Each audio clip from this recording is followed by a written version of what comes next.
സങ്കടം കൊണ്ടല്ല അബ്രഹാം നടക്കുന്നത്. ദൂത് കേട്ടപ്പോൾ മുതൽ അബ്രഹാം സങ്കടപ്പെടുക.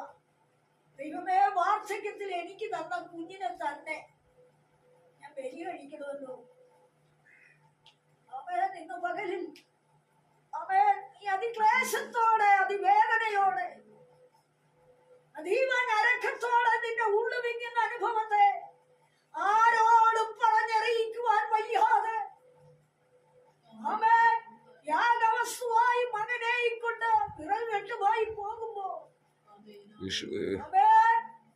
സ്തോത്രം, ഒരു മനുഷ്യരോടും തനിക്ക് പറഞ്ഞറിയിക്കുവാൻ പറ്റുന്നില്ല.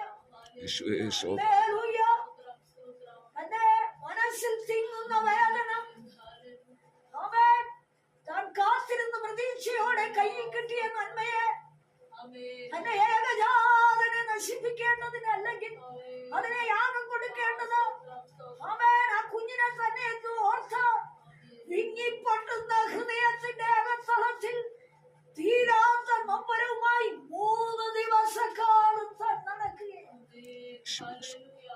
പകലിൽ അതിലൊരു ദൂതുള്ളത് ഒളിഞ്ഞിരിപ്പുണ്ട്.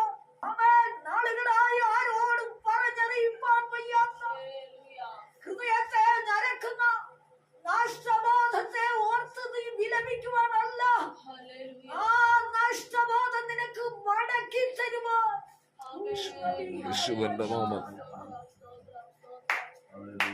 ചെയ്യമെടുക്കട്ടെ. നിനക്ക് നഷ്ടം വരും, നഷ്ടം നിനക്ക് വേദനയായി തീരും. നഷ്ടം അവൻ നികത്തുവാൻ വയ്യാത്ത അവൻ ആഗ്രഹമാണ് എന്ന് അവൻ നിന്റെ ഹൃദയത്തിൽ ഞരങ്ങുമ്പോൾ ദൈവം പറയുക, നിനക്ക് നഷ്ടപ്പെടുത്തുവാനല്ല നന്മ ദൈവം നിന്റെ കയ്യിൽ തന്നത്. പലപ്പോഴും നീ ആഗ്രഹിച്ചതുപോലെ അളവുകൾ നിന്റെ മടിയിൽ വന്നില്ല എന്നിരിക്കാം. പലപ്പോഴും നീ ആവശ്യപ്പെട്ടതുപോലെ ആവശ്യങ്ങൾ നടന്നില്ല എന്നിരിക്കാം. എന്നാൽ നഷ്ടബോധത്തിന്റെ കണക്ക് നിന്റെ ചിന്തയിൽ വരണ്ട. പരിശുദ്ധാത്മാവ് പറയുക, ചില ലാഭം നിനക്ക് മടക്കി തരുവാൻ, ഇരട്ടിയായി നിന്റെ മടിയിലേക്ക് കൊണ്ടുവരുവാൻ.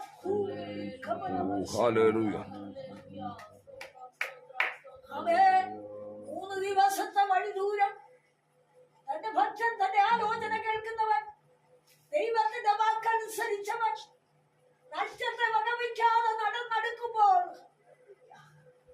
അവൻ ഒന്നറിയാം, വിചാരത്തിൽ നിന്ന് പോലും എന്റെ കുഞ്ഞിനെ എനിക്ക് മടക്കി തരുവാൻ ദൈവത്തിന് കഴിയും. അതിന് കിടക്കുന്ന ഒരു വിശ്വാസം ഉണ്ടെങ്കിൽ, ഉറപ്പും ധൈര്യമുള്ളൊരു വിശ്വാസം നിനക്കുണ്ടെങ്കിൽ, വഴി ദൂരത്തെ നീ കണക്കുകൂട്ടണ്ട. ഇന്ന മനസ്സാക്ഷിയുടെ അവൻ ആരോടും പറഞ്ഞറിയിക്കുവാൻ വയ്യാത്ത ഹൃദയം നൊമ്പരത്തെ ഏറ്റെടുത്ത് നിനക്ക് മറുപടി ഒരുക്കുന്നവനെയാണ് നീ സേവിക്കുന്നത്.